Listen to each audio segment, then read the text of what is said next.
I'd like to do a little visualization with you. So I'd like you to close your eyes. It's only going to be for max 30 seconds.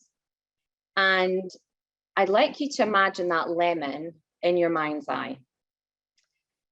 And then you're going to go over to a counter and cut that lemon in half, squeeze the lemon juice into a glass, and then lift up the glass and take a really big glug.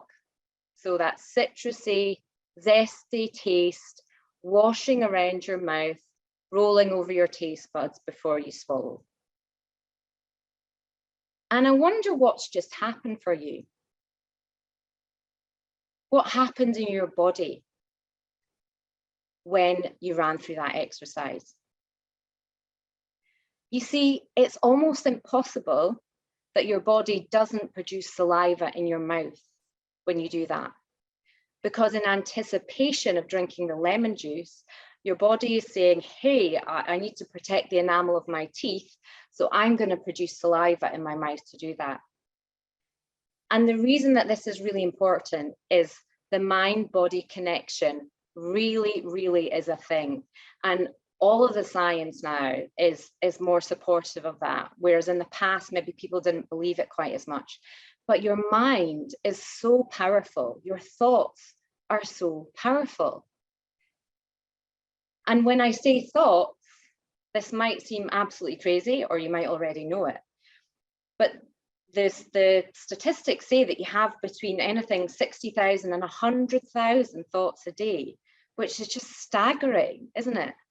And the way that your body processes this information is that a lot of those thoughts are processed by your unconscious or your subconscious. So you learn how to approach things, you form beliefs throughout the way that you've grown up from observing other people, and then things are automatically processed in your brain, which is amazing, right?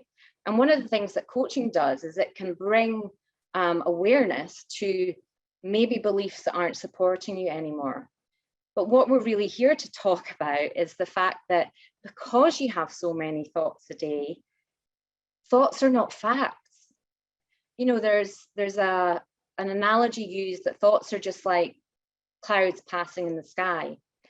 So you don't have to believe anything, any thought, just because you have it and it's a thought. It's just a thought in your head.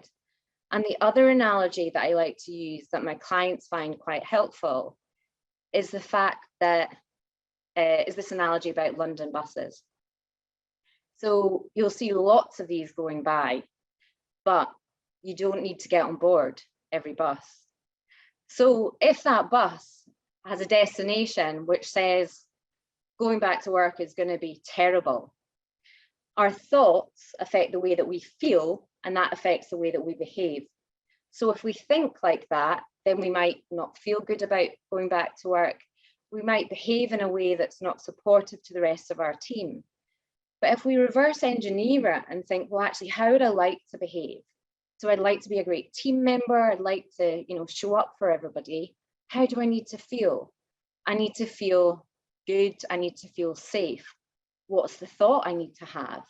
Well, the thought might be something like a bridging thought, like, yes, this is going to be challenging, but I know that I have tools and I'm equipped to help me get to that place. So always think about that destination of where that bus is going. And the same can apply to, if a presentation doesn't go well, or you're nervous about a presentation. If you think this is going to be terrible, then it might just turn out terrible, because the things that you do to support yourself might not be supportive enough.